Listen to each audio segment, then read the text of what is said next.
Hello, my name is Sean Bensick, and this is my video response on the video NBA celebrations, but they increasingly get more.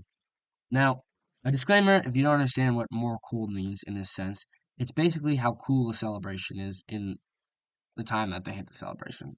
Now, for me, it has three factors that attribute to the celebration becoming cold.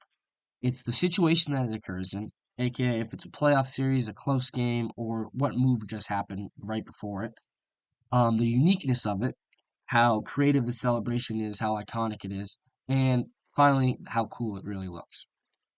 Now, in this video, the celebrations are supposed to increasingly get colder, which, watching the video, I do not agree with that at all. I do not think these videos were placed in the correct order one bit. It's an 8-minute long video, which means that there's a lot of celebrations within this video, but I'm going to give you three examples on wrongly placed videos so you can see what I'm talking about.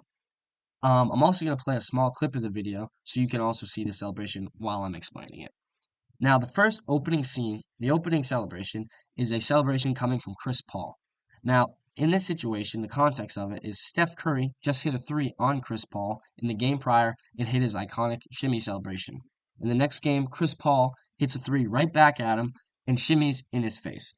Now, say this is the least cold celebration on this entire list is completely wrong. This is a cold celebration for the situation it's involved in because the situation, it's a playoff series, a highly competitive playoff series, and these two guys just don't like each other. The uniqueness of the whole thing, he's stealing a celebration from the other guy. Steph Curry's iconic shimmy, and he stole it and used it right back at him. Now, the coolness factor. It looks cool. Coolness is a very opinionated idea, but I believe we can all agree that the shimmy after hitting a three-pointer is a cool thing to do, and especially when you're stealing it from the guy you just hit it on. So placing this as the first video on here is completely wrong. This is a way higher video, second half of the video celebration. Now another one I don't agree with is at 2 minutes and 2 seconds. Now this is a quarter of the video, so we're starting to heat up a little bit, but it's still on the lower end of the celebrations. It's coming from Chris Anderson, a guy they call the Birdman. Now, this is in a Western Finals playoff series, so that's a series right before the NBA championship. So this is highly competitive. This is a crazy game to be a part of, especially in the later games of the series. Now, Chris Anderson just hit a wild block, which he flew through the air, aka the Birdman, to get this block. Now, it's a heavily unique celebration he hit because he ran down the court waving his arms up and down like a bird. He was flapping his bird wings as the Birdman.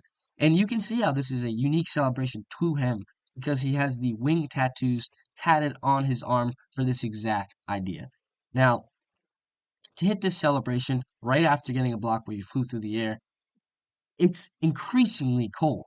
This is a cold celebration for the time we're in, the situation, the uniqueness, and how cool it looks. To have this video in the first quarter is completely wrong. It is a completely wrong thing to do, as this is one of the coldest celebrations I've ever seen. This deserves to be a third, fourth quarter of the video celebration. Now, I'm going to give you an example of a celebration that was placed wrong because it was too high, so you can see what I'm talking about here, too. Now, the final celebration I'm going to show you comes from Michael Jordan, a very iconic basketball player. Everybody knows him. I agree that he's had some cold celebrations in the past, but this celebration that I'm going to show you is the coldest celebration on the list because it is the final video. Now, Michael Jordan just hit a game winner, which is the situation is there. A game winner is one of the coolest things you can do. However, this celebration is very lacking. There is no way it deserves to be the coldest on here, and I'll tell you why. If you see in the video, he hits the game winner and then jumps in the air and pumps his fist. Now, I've done this in my town league basketball games, and I'm going to tell you from experience, it doesn't look that cool. It's not one of the coldest celebrations you could do. The Chris Paul stolen celebration and the Chris Anderson unique celebration are totally colder than this because they're way more creative.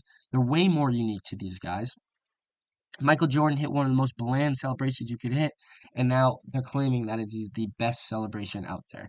I think it's a completely biased list for that exact reason. I think the integrity is lost if the video is only putting him up there because he's Michael Jordan and not because it's another guy. It's wrongly placed, and I don't believe it at all that it is the coldest celebration on there. Now, I hope you can see why that these videos are wrongly placed. So if you are looking to watch an increasingly colder NBA celebrations, I would not watch this video because the integrity of the video is not there. Thank you.